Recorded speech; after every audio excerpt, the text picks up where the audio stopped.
एक गांव में एक सयानी और कुशल महिला रहती थी, जिसका नाम जानकी था।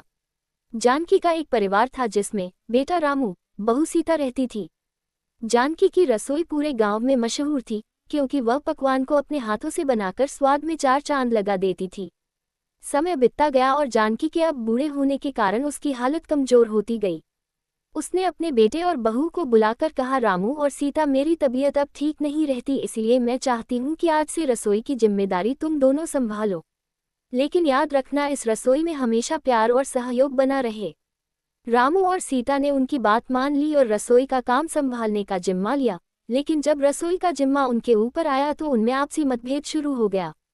रामू चाहता था कि खाना बनाना सिर्फ उसकी जिम्मेदारी हो, और जबकि सीता भी रसोई में अपना योगदान देने की इच्छा रखती थी।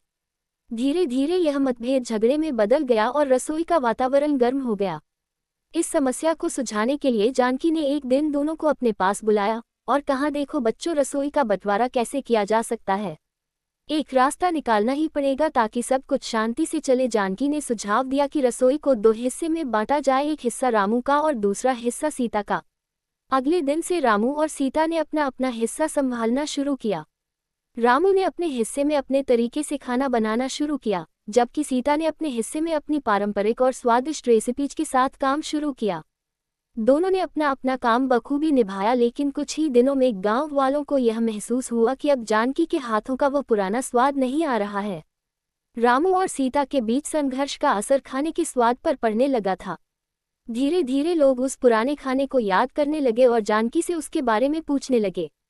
जानकी ने इस समस्या को समझा और एक दिन रामू और सीता को फिर से बुलाया। उसने कहा, बच्चों, खाने का असली स्वाद प्यार, सहयोग और एकता में है। यदि तुम दोनों अलग अलग काम करोगे तो खाने में वह पहले जैसा स्वाद कभी नहीं आ सकेगा।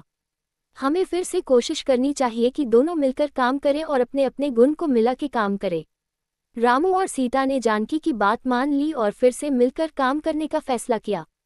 इस बार उन्होंने मिलकर काम करने की योजना बनाई। रामू ने सीता की रेसिपीज को ध्यान से सीखा और सीता ने रामू के खाने को बनाने का तरीका को समझ दोनों ने मिलकर खाना बनाना शुरू किया और धीरे धीरे रसोई में फिर से वही पुराना स्वाद लौट आया। गांव वाले ने फिर से जानकी की रसोई के खाने की तारीफ करने लगे। नैतिक शिक्षा। ये कहानी से यह सीख मिलती है कि किसी भी काम को सफल होने के लिए प्यार, सहयोग और एकता बहुत महत्वपूर्ण है।